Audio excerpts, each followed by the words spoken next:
الحمدللہ رب العالمین والصلاة والسلام علی رسولہ الکریم اما بعد فاعوذ باللہ من الشیطان الرجیم بسم اللہ الرحمن الرحیم وَلَقَدْ أَرْسَلْنَا إِلَىٰ ثَمُودَ أَخَاهُمْ صَالِحًا أَنِ اعْبُدُوا اللَّهَ فَإِذَا هُمْ فَرِيقَانِ يَخْتَصِمُونَ صدق اللہ العظیم رب اشرح لي صدری ویسر لي امری واحلل عقدۃ من لسانی یفقہوا قولی۔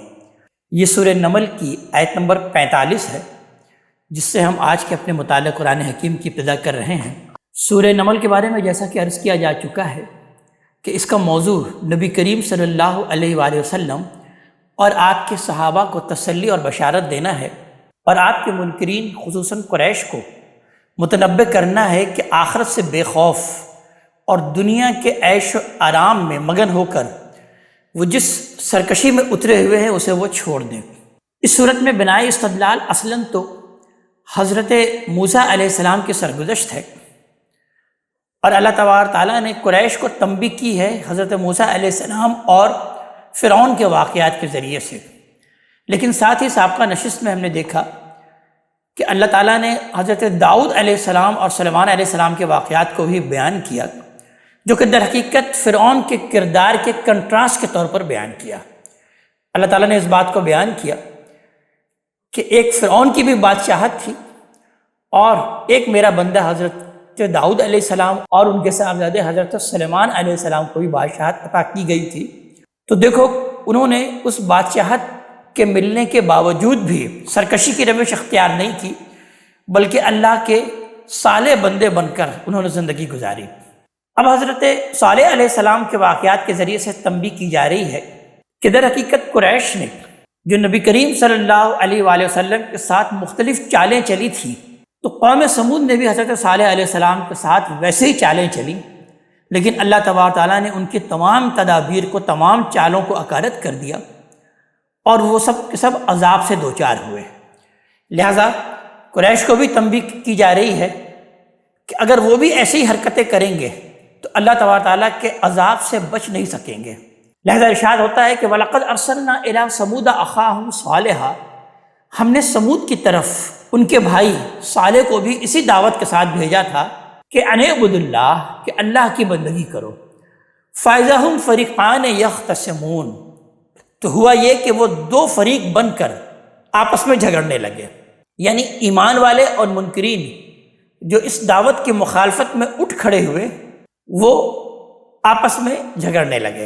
قال یا قوم لما تستعجلون بالسیئۃ قبل الحسنہ، صالح علیہ السلام نے کہا، میری قوم کے لوگوں، تم بھلائی سے پہلے برائی کے لیے کیوں جلدی مچاتے ہو؟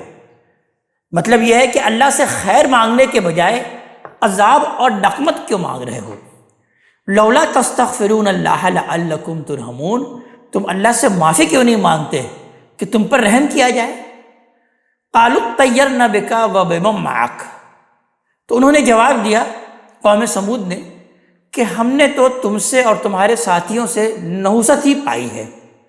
قال طائرکم عند اللہ، صالح نے جواب دیا علیہ السلام کہ اس نحوست سے ہمارا کیا تعلق، تمہاری نحوست سب اللہ کے پاس سے ہے۔ بل انتم قوم تفتنون، بلکہ حقیقت یہ ہے کہ تم لوگ آزمائے جا رہے ہو، اس وقت امتحان میں مبتلا ہو۔ وَكَانَ فِي الْمَدِينَةِ 9 رَهْطٍ، اس کے شہر میں 9 خاندان تھے، یفسدون فی الارض، جو ملک میں فساد پھیلاتے تھے، ولا یصلحون، اور کسی اصلاح پر آمادہ نہیں ہوتے تھے۔ یعنی ایک طرف صالح علیہ السلام اور ان کے چند ساتھی، اور دوسری طرف مفسدین کے 9 جتھے تھے۔ قالوا تقاسموا باللہ، انہوں نے آپس میں اللہ کی قسم کھا کر عہد کیا، لنبیتنہ واہلہ، کہ ہم صالح اور اس کے لوگوں کو رات کے وقت جا ماریں گے۔ ثم لنقولن لولیہ، پھر اس کے وارث سے کہہ دیں گے، ما شہدنا مہلک اہلہ، کہ اس کے آدمی کی ہلاکت کے وقت ہم موجود نہیں تھے۔ وَإِنَّا لَصَادِقُونَ، اور ہم بالکل سچے ہیں۔ یہ تدبیر اس لیے کی گئی کہ قبائلی زندگی میں اس طرح کے قتل سے ایک لامتناہی انفائنائٹ جنگ چھڑ جاتی تھی، اور روایتوں سے معلوم ہوتا ہے کہ نبی کریم صلی اللہ علیہ وسلم کے معاملے میں بھی قریش کے سرداروں نے اسی طرح کا منصوبہ بنایا تاکہ آپ کا خاندان کسی ایک قبیلے کو ملزم نہ ٹھہرا سکے، اور ان کے لیے قصاص لینا ناممکن ہو جائے۔ آگے کیا ہوتا ہے؟ وَمَكَرُوا مَكْرًا وَمَكَرْنَا مَكْرًا، انہوں نے بھی تدبیر کی اور ہم نے بھی تدبیر، وَهُمْ لَا يَشْعُرُونَ، اور ان کو خبر بھی نہیں ہوئی، یعنی ہم نے جو تدبیر کی اس کا انہیں شعور بھی نہ ہو سکتا۔ فَانظُرْ كَيْفَ كَانَ عَاقِبَةُ مَكْرِهِمْ، تو پھر دیکھو کہ ان کی تدبیر کا انجام کیا ہوا۔ أَنَّا دَمَّرْنَاهُمْ وَقَوْمَهُمْ أَجْمَعِينَ، کہ ہم نے ان کو اور ان کی پوری قوم کو ہلاک کر ڈالا۔ فَتِلْكَ بُيُوتُهُمْ خَاوِيَةً بِمَا ظَلَمُوا، سو یہ ہیں ان کے گھر ویران پڑے ہوئے، اس لیے کہ انہوں نے اپنی جانوں پر ظلم کیا تھا۔ یعنی اپنی داستان عبرت سنانے کے لیے تمہارے سامنے موجود ہیں یہ لوگ، ان کے آثار، اور یہ اس لیے بھی فرمایا کہ قریش کے قافلے ان کے تباہ شدہ آثار پر سے گزرتے رہتے تھے۔ ان فی ذلک لآیۃ لقوم یعلمون، اس میں ان لوگوں کے لیے یقیناً ایک سبق ہے جو جاننا چاہیں۔ وانجینا الذین آمنوا وکانوا یتقون، اور ان سب لوگوں کو ہم نے بچا لیا جو ان میں سے ایمان لے آئے تھے اور اللہ سے ڈرتے تھے۔ حضرت صالح علیہ السلام اور ان کی قوم کے تذکرے کے بعد اب اللہ تبارک تعالیٰ بطور تنبیہ حضرت لوط علیہ السلام اور اس کی قوم کا تذکرہ فرما رہا ہے یہاں نمبر 54 سے۔ وَلُوطًا إِذْ قَالَ لِقَوْمِهِ، اور لوط کو بھی اسی دعوت کے ساتھ بھیجا تھا جب اس نے اپنی قوم سے کہا۔ لوط علیہ السلام کے بارے میں ہم جانتے ہیں کہ یہ ابراہیم علیہ السلام کے بھتیجے تھے۔ ان کی قوم اس علاقے میں رہتی تھی جو شام کے جنوب میں عراق اور فلسطین کے درمیان واقع ہے، اور آج کل شرق اردن کہلاتا ہے یہ علاقہ۔ تو انہوں نے اپنے قوم سے کہا کہ اتأتون الفاحشۃ وانتم تبصرون، کیا تم کھلی آنکھوں دیکھتے یہ بدکاری کرتے ہو؟ أَإِنَّكُمْ لَتَأْتُونَ الرِّجَالَ شَهْوَةً مِّن دُونِ النِّسَاءِ، تم پر افسوس، کیا تم عورتوں کو چھوڑ کر مردوں سے اپنی خواہش پوری کرتے ہو؟ ایک جائز اور فطری چیز کے ہوتے ہوئے کہ تم کس گھنونے فعل کا ارتکاب کر رہے ہیں۔ بل انتم قوم تجہلون، بلکہ تم بڑے ہی جاہل لوگ ہیں، یعنی خواہشات نفس سے مغلوب ہو کر بالکل ہی عقل اور ہوش کھو بیٹھے ہو۔ فما کان جواب قومی الا ان قالوا، مگر اس کی قوم نے جواب دیا تو یہ دیا اخرجوا آل لوط من قریتکم، یہ لوط کے لوگوں کو اپنی بستی سے نکال دو۔ انہم اناس یتطہرون، یہ لوگ بڑے پاک باز بنتے ہیں۔ یہ در حقیقت کسی معاشرے کے بگاڑ کی آخری حد ہے جس تک پہنچ جانے کے بعد در حقیقت برائی تہذیب اور فیشن کا تقاضا بن جاتی ہے اور نیکی باعث تان بن جاتی ہے، جیسا کہ آپ اس دور میں بھی دیکھ سکتے ہیں۔ لوگ یہ جاننے کے باوجود کہ پاکیزگی کیا ہے اسے اپنے اندر برداشت نہیں کرتے اور اس کے علم برداروں کو اپنی بستیوں سے نکال پھینکنا چاہتے ہیں تاکہ جس طرح انہوں نے کپڑے اتار دیے ہیں باقی سب بھی ننگے ہو جائیں، اور کوئی یہ احساس دلانے والا نہ ہو کہ لباس بھی کوئی چیز ہوتی ہے جسے انسان کبھی پہنا کرتے تھے۔ آگے اللہ تعالیٰ ارشاد فرما رہے ہیں کہ فَأَنجَيْنَاهُ وَأَهْلَهُ، سو ہم نے اسے اور اس کے گھر والوں کو بچا لیا، إِلَّا امْرَأَتَهُ، سوائے اس کی بیوی کے، قَدَّرْنَاهَا مِنَ الْغَابِرِينَ، اسے ہم نے پیچھے رہ جانے والوں میں شمار کر رکھا تھا، یعنی خاص طور پر طاق رکھا تھا کہ پیغمبر کے گھر میں ہوتے ہوئے جب یہ اسی بدکار قوم کے ساتھ ہیں تو اس کا انجام بھی انہی کے ساتھ ہونا چاہیے۔ یہ اللہ کے بے لاگ انصاف کا در حقیقت اظہار ہے۔ لوط علیہ السلام کی بیوی کے لیے پیغمبر کی بیوی ہونا کچھ بھی فائدہ نہیں ہوا، یعنی اگرچہ وہ پیغمبر کی بیوی تھی لیکن اللہ تعالیٰ کا قانون بے لاگ ہے، پیغمبر کی بیوی ہونے کا بھی انہیں کچھ فائدہ نہیں ہوا۔ حضرت نوح علیہ السلام کے بیٹے اور حضرت ابراہیم علیہ السلام کے باپ کی طرح وہ بھی اسی انجام کو پہنچ گئی جو اس کی قوم کے لیے اللہ تعالیٰ نے مقرر کر لیا تھا۔ اور وہ کیا انجام تھا؟ آگے بیان ہو رہا ہے کہ وہ امطرنا علیہ مطرا، اور اس کی قوم پر پتھروں کی ایک ہولناک بارش برسا دی گئی۔ فساء مطر المنذرین، پھر کیا ہی بری تھی وہ بارش ان لوگوں کے لیے جنہیں آگاہ کر دیا گیا تھا، یعنی جن پر اللہ کے ایک رسول کی طرف سے اتمام حجت کر دیا گیا تھا اور اب وہ کوئی عذر پیش نہیں کر سکتے تھے۔ قل الحمدللہ، ان سے کہیں کہ اے پیغمبر کہ شکر اللہ ہی کے لیے ہے جس نے اپنے یہ شانیں دکھائی ہیں۔ وسلام علی عبادہ الذین اصطفیٰ، اور اس کے ان بندوں پر سلامتی جن کو اس نے منتخب فرمایا ہے اپنی عدالت کے ظہور کے لیے۔ اللہ خیر اما یشرکون، کیا وہ اللہ بہتر ہے یا ان کے معبود جنہیں یہ اس کے شریک ٹھہراتے ہیں؟ یہ آیت اگر غور کیا جائے پیچھے کے مضمون پر تبصرہ بھی ہے اور آگے کے مضمون کے لیے اس میں تمہید استوار کر دی گئی ہے۔ یہاں سے آگے توحید پر ایک زوردار خطبہ ارشاد ہوا ہے، اور اس کے صحیح زور کو سمجھنے کے لیے پے در پے سوالیہ انداز میں بات کہنے کا اسلوب اللہ تعالیٰ نے اس میں اختیار کیا۔ یہ جو اسلوب اس خطبے میں اختیار کیا گیا ہے اس کو سمجھنا چاہیے کہ اس قسم کے سوالیہ جملوں میں مقصود در حقیقت استفہام اور سوال و جواب نہیں ہوتا، بلکہ اتمام حجت اور زجر و تنبیہ ہوتا ہے۔ یعنی متکلم پورے زور بیان کے ساتھ سوالیہ انداز میں حقائق کو پیش کرتا جاتا ہے اور مخاطب کی طرف سے کسی جواب کا انتظار کیے بغیر آگے بڑھ جاتا ہے، گویا اس کی تردید میں کچھ کہنے کے لیے کوئی گنجائش کسی کے لیے سرے سے ہے ہی نہیں۔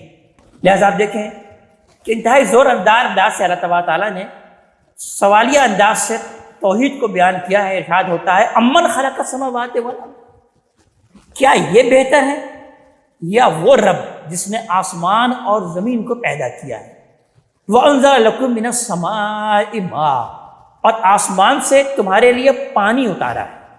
وَأَنبَتْنَا بِهِ حَدَائِقَ ذَاتَ بَهْجَةٍ، پھر اس سے ہم نے خوش منظر باغ اگائے۔ مَا كَانَ لَكُمْ أَن تُنبِتُوا شَجَرَهَا، تمہارے لیے ممکن نہیں تھا کہ تم ان کے درختوں کو اگا سکتے تھے۔ آلہٌ مع اللہ، کیا اللہ کے ساتھ کوئی اور معبود بھی ان سب کاموں میں شریک ہے؟ بل ہم قوم یعدلون، ہرگز نہیں بلکہ یہی لوگ ہیں کہ راہ حق سے ہٹے ہوئے ہیں۔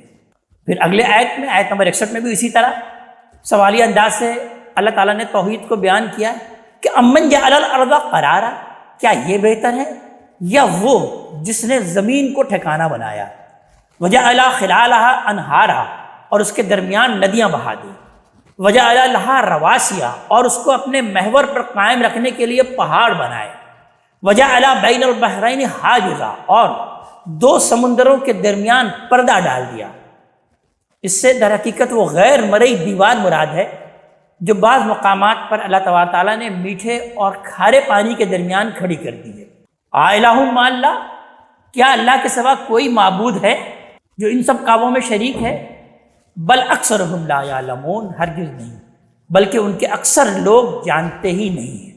اما یجیب المضطر، کیا یہ بہتر ہے یا وہ جو بے قرار کی دادرسی کرتا ہے؟ اذا دعاہ ویکشف السوء، جب وہ اسے پکارتا ہے اور اس کے دکھ کو دور کر دیتا ہے، یعنی ایسی قدرت رکھتا ہے کہ کسی کی حاجت روائی کا فیصلہ کر لیتا ہے تو جتنے کائناتی اسباب اس کے لیے جمع کرنا ضروری ہو سب ایک چشم زدن میں جمع کر کے اس کے دکھ اور تکلیف کو دور کر دیتا ہے۔ وَيَجْعَلُكُمْ خُلَفَاءَ الْأَرْضِ، اور تم کو زمین کا وارث بنا دیتا ہے، وہی اللہ تبارک تعالیٰ۔ الہ مع اللہ، کیا اللہ کے ساتھ کوئی اور معبود بھی ہے جو ان سب کاموں میں شریک ہے؟ قلیلا ما تذکرون، تم لوگ کمی ہے جو کہ یاد دہانی حاصل کرتے ہو، یعنی اپنے اندر اللہ کی نشانیوں سے سیکھتے ہو، نہ تم قوموں کی تاریخ سے کچھ سبق حاصل کرتے ہو۔ پھر مزید اللہ تبارک تعالیٰ نے اسی سوالیہ انداز سے آیت نمبر 63 میں بات کو بیان کیا کہ امن یہدیکم فی ظلمات البر والبحر، یا یہ بہتر ہے یا وہ رب جو بحر و بر کی تاریکیوں میں تمہاری رہنمائی کرتا ہے، وَمَن يُرْسِلُ الرِّيَاحَ بُشْرًا بَيْنَ يَدَيْ رَحْمَتِهِ، اور جو اپنے باران رحمت سے آگے ہواؤں کو خوشخبری بنا کر بھیجتا ہے۔ الہ مع اللہ، کیا اللہ کے ساتھ کوئی اور الہ بھی ہے؟ یعنی ان سب کاموں میں اللہ تعالیٰ کے سوا کوئی اور معبود بھی شریک ہے۔ تعالی اللہ عما یشرکون، حقیقت یہ ہے کہ اللہ بہت ہی برتر ہے ان چیزوں سے جنہیں یہ اس کا شریک ٹھہراتے ہیں۔ امن یبدأ الخلق، کیا یہ بہتر ہے یا وہ جو خلق کی ابتدا کرتا ہے، ثم یعیدہ، پھر اس کا اعادہ بھی کرے گا، یعنی اس خلق کو وہ ریپیٹ بھی کرے گا۔ یعنی اس طرح اعادہ کرے گا جس طرح اس نے ابتدا کی ہے۔ اور یہ ایک بدیہی حقیقت ہے کہ ایک بدیہی نتیجے کا بیان ہے کہ جب اس کائنات کی موجودہ تخلیق سے انکار نہیں ہے تو اس کے اعادے، اس کی ریپیٹیشن میں بھی کسی شک کی کوئی گنجائش نہیں ہے۔ وَمَن يَرْزُقُكُم مِّنَ السَّمَاءِ وَالْأَرْضِ، اور جو زمین اور آسمان سے تمہیں روزی دیتا ہے، یعنی وہ تمام وسائل مہیا کرتا ہے جن سے پوری انسانیت اپنے لیے رزق کا بندوبست کرتی ہے۔ یہ کوئی معمولی اہتمام نہیں ہے کہ اسے کسی چھوٹے معبود یا کسی اندھی فزیکل لا کی طرف منسوخ کر کے انسان اپنے آپ کو مطمئن کر سکے۔ الہ مع اللہ، ان ساری باتوں کے بعد اللہ تبارک تعالیٰ نے وہی سوالیہ انداز اختیار کیا کہ کیا اللہ کے ساتھ کوئی اور الہ بھی ہے جو کہ ان سب کاموں میں شریک ہے؟ قل ہاتوا برہانکم ان کنتم صادقین، ان سے کہیں کہ اپنی دلیل لاؤ اگر تم سچی ہو، یعنی اپنے اس دعوے میں سچے ہو کہ اس کی خدائی میں کچھ دوسرے لوگ بھی شریک ہیں تو ذرا اس کی دلیل بھی پیش کرو۔ اس ساری بحث کا خلاصہ اگر دیکھا جائے تو دو لفظوں میں یوں پیش کیا جا سکتا ہے کہ جو اللہ کو نہیں مانتا ان سوالوں کا کوئی اطمینان بخش جواب دے جس کا ابھی ذکر ہوا ہے، اور اگر مانتا ہے لیکن اس کے ساتھ دوسرے خداؤں کو بھی شریک کرتا ہے تو وہ ان خداؤں کے حق میں دلیل پیش کرے۔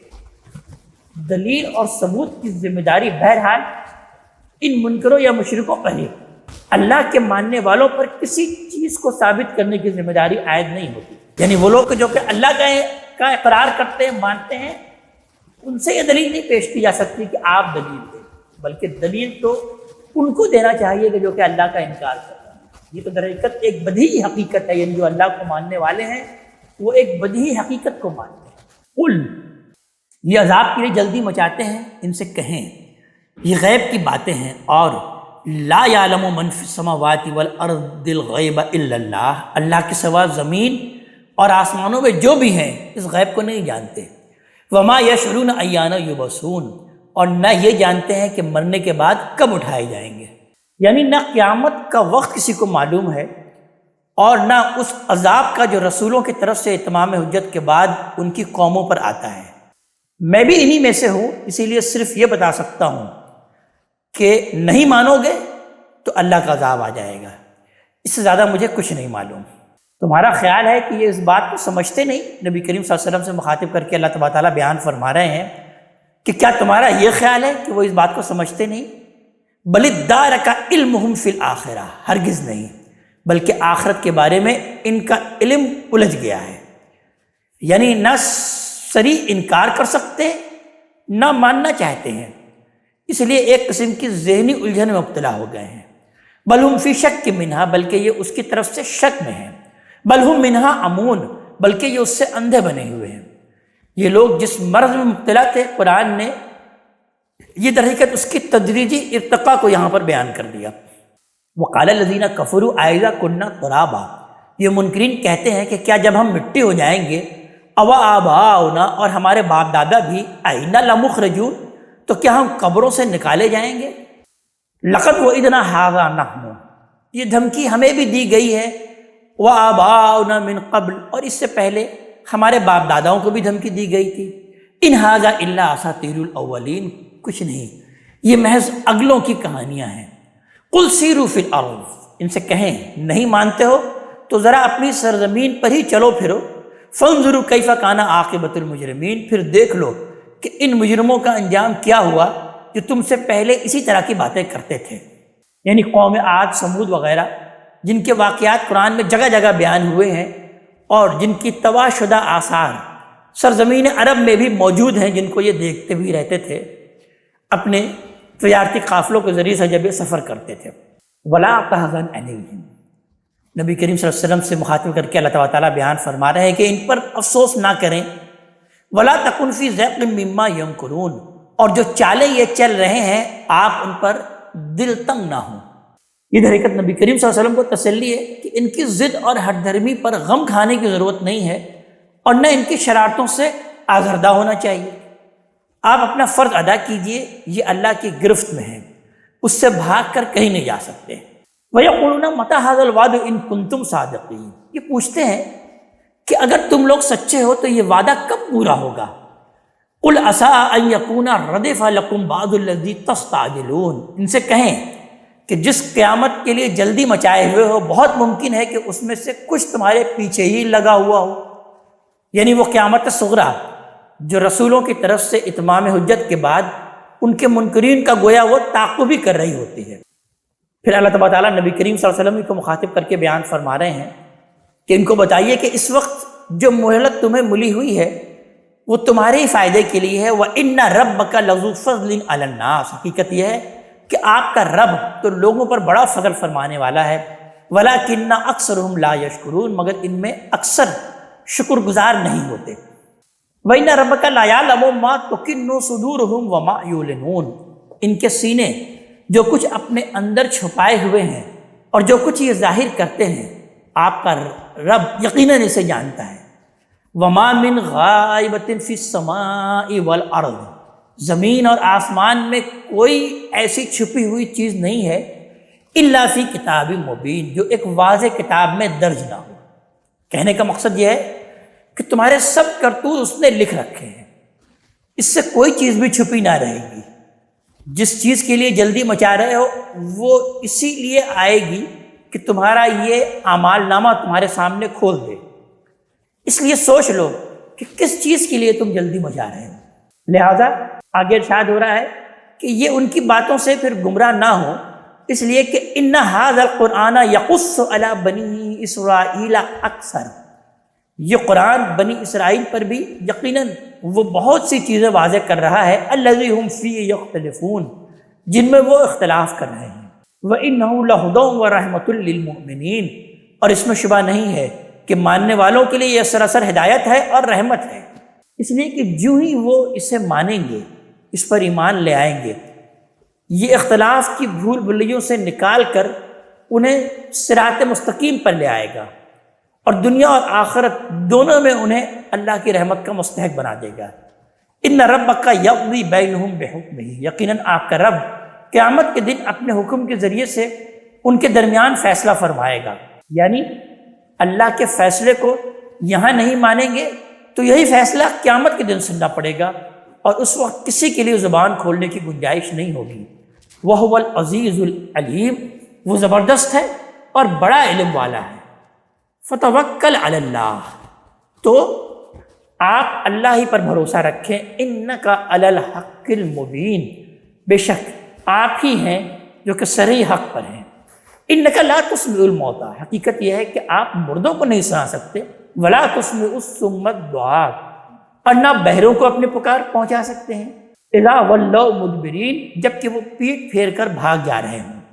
وَمَا أَنْتَ بِهَادِ الْأُمِّيِّ عَنْ ضَلَالَتِهِمْ، اور نہ اندھوں کو ان کی گمراہی سے ہٹا کر راہ دکھا سکتے ہیں۔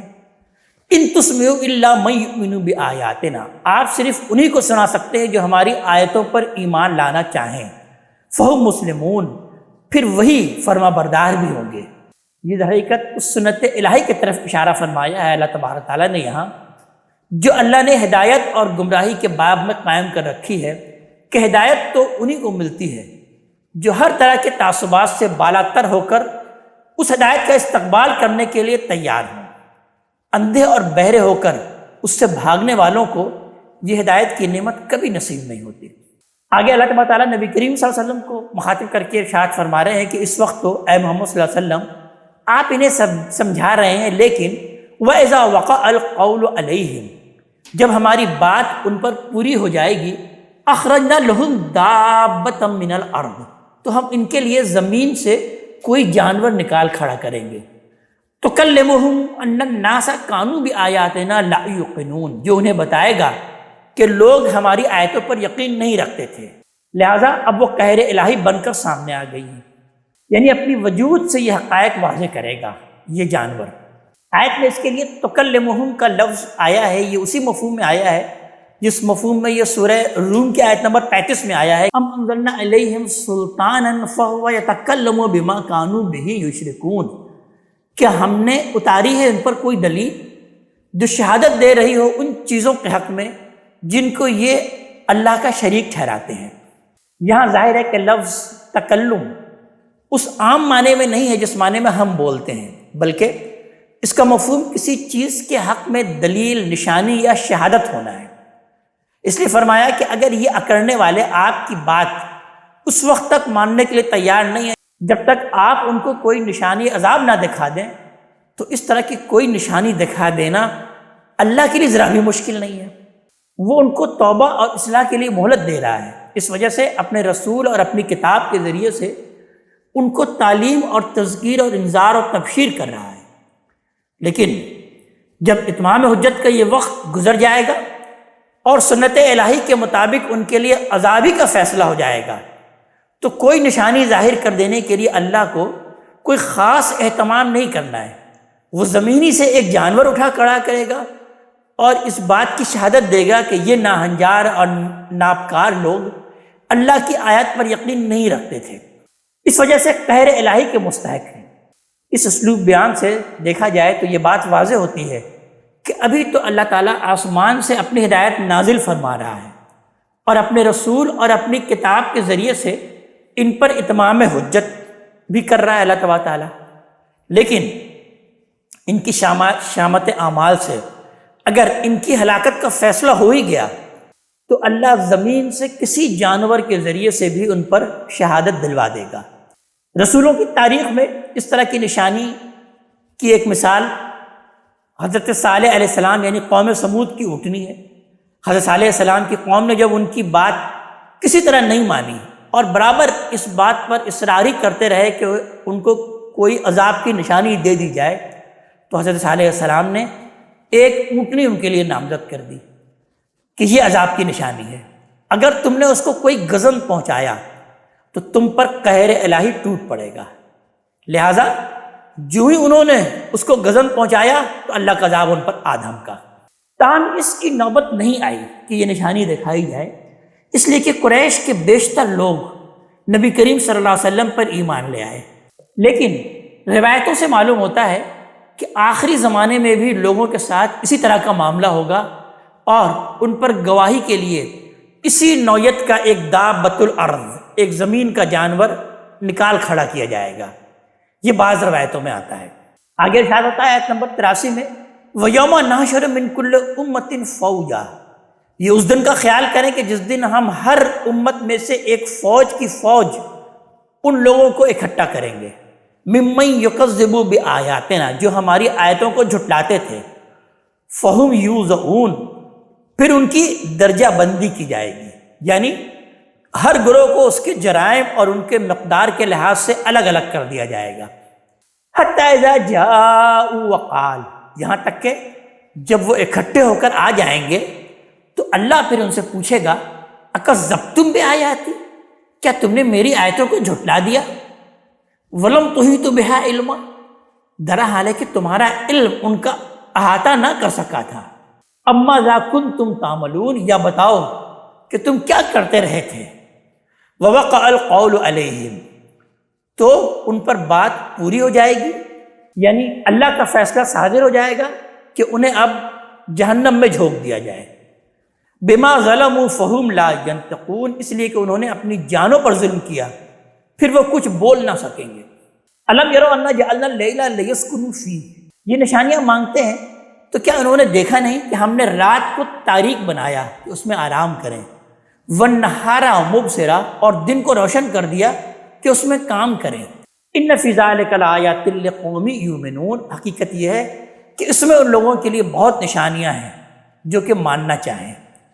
وَيَوْمَ يُنفَخُ فِي الصُّورِ، لوگو اس دن کا خیال کرو کہ جس دن سور پھونکا جائے گا، فَفَزِعَ مَنْ فِي السَّمَاوَاتِ وَمَنْ فِي الْأَرْضِ، تو جو آسمانوں میں ہے اور جو زمین میں ہے سب گھبرا اٹھیں گے، إِلَّا مَنْ شَاءَ اللَّهُ، سوائے ان کے کہ جنہیں اللہ ہی چاہے۔ وَكُلٌّ أَتَوْهُ دَاخِرِينَ، اور اس کے آگے سر جھکائے ہوئے سب حاضر ہو جائیں گے۔ وَتَرَى الْجِبَالَ تَحْسَبُهَا جَامِدَةً، تم پہاڑوں کو گمان کرو گے کہ جمے ہوئے ہیں، وَهِيَ تَمُرُّ مَرَّ السَّحَابِ، در حال ہے کہ وہ بالوں کی طرح اڑ رہے ہوں گے۔ سن اللہ الذی اتقن کل شیء، یہ اللہ کی صنعت کا کرشمہ ہوگا جس نے ہر چیز کو محکم کیا ہے۔ انہ خبیر بما تفعلون، بے شک وہ اللہ تبارک تعالیٰ جانتا ہے جو بھی تم عمل کرتے ہو۔ من جاء بالحسنۃ فلہ خیر منہا، اس دن جو بھلائی لے کر آئیں گے ان کے لیے اس سے بہتر صلاح ہے، وہم من فزع یومئذ آمنون، اور وہ اس دن ہر گھبراہٹ سے محفوظ رہیں گے۔ ومن جاء بالسیئۃ، اور جو برائی لے کر آئیں گے، فکبت وجوہہم فی النار، وہ اوندھے منہ جہنم میں جھونک دیے جائیں گے۔ ہل تجزون الا ما کنتم تعملون، تم وہی بدلہ پا رہے ہو جو تم عمل کرتے رہے ہو۔ ان سے کہیں اے پیغمبر کہ انما امرت ان اعبد رب هذه البلدۃ الذی حرمھا، مجھے تو یہی حکم ملا ہے کہ میں اس شہر کے رب کی بندگی کروں، یعنی شہر مکہ کی، جس نے اسے حرمت دی ہے۔ اب یہ صورت کے آخر میں یہ بالکل فیصلہ کن انداز سے قریش کو توجہ دلائی ہے کہ میں اسی مقصد کے احیاء اور تجدید کے لیے مبعوث ہوا ہوں جس کے لیے اللہ نے ہمارے ابو الآباء حضرت ابراہیم علیہ السلام کو حکم دیا تھا کہ وہ اس شہر کو عالمی سطح پر دعوت توحید کا مرکز بنائے، لہذا عبادت اور اطاعت میں اسی توحید کو اختیار کیے ہوئے ہوں، اور اس شہر کے مالک نے مجھے اسی کا حکم دیا ہے۔ وَلَهُ كُلُّ شَيْءٍ، اور جس کے اختیار میں سب کچھ ہے۔ وہ امرت ان اکون من المسلمین، اور مجھے حکم ملا ہے کہ اس کے فرما برداروں میں میں رہوں۔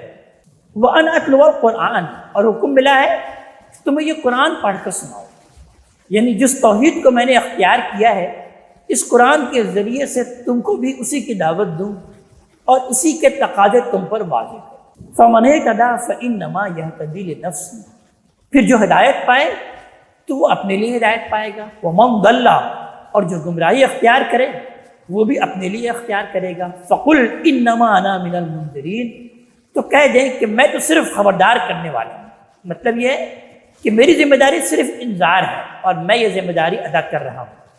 تم جو مطالبات مجھ سے کر رہے ہو مجھے ان سے کوئی سروکار نہیں۔ وَقُلِ الْحَمْدُ لِلَّهِ سَيُرِيكُمْ آيَاتِهِ، اور کہہ دیں کہ شکر اللہ تبارک تعالیٰ ہی کے لیے ہے، وہ عنقریب اپنی نشانی تمہیں دکھائے گا۔ فَتَعْرِفُونَهَا، اور تم انہیں پہچان لو گے، یعنی تمہیں پتہ چل جائے گا کہ یہ وہی نشانیاں ہیں جن کے بارے میں نے تمہیں خبردار کر دیا تھا۔